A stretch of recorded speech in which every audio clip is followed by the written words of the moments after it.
أعوذ بالله من الشيطان الرجيم. بسم الله الرحمن الرحيم.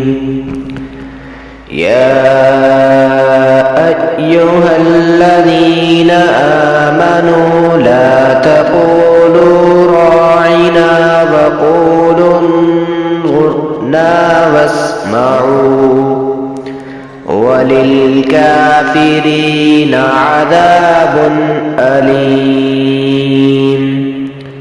ما يود الذين كفروا من أهل الكتاب ولا المشركين أن ينزل عليكم من خير من ربكم، والله يختص برحمته من يشاء، والله ذو الفضل العظيم.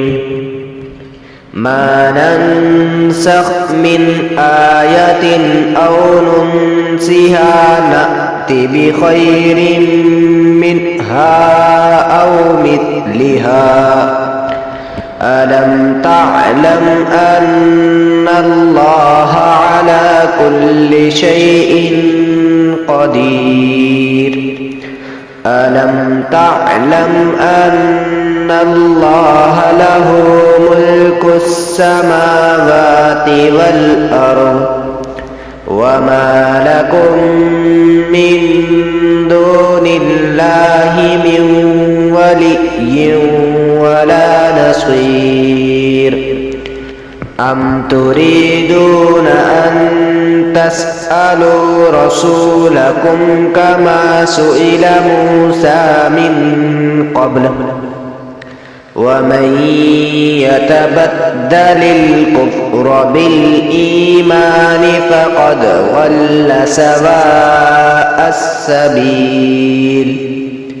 ود كثير من أهل الكتاب لو يردونكم من بعد إيمانكم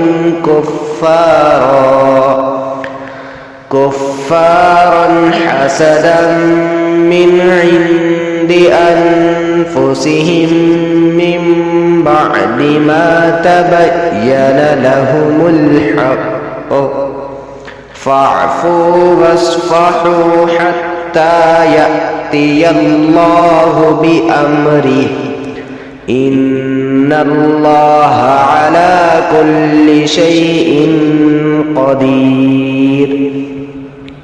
وأقيموا الصلاة وآتوا الزكاة وما تقدموا لأنفسكم من خير تجدوه عند الله، إن الله بما تعملون بصير. وقالوا لن يدخل الجنة إلا من كان هودا أو نصارى، تلك أمانيهم، قل هاتوا برهانكم إن كنتم صادقين. بلى من أسلم وجهه لله وهو محسن فله أجره عند ربه ولا خوف عليهم ولا هم يحزنون.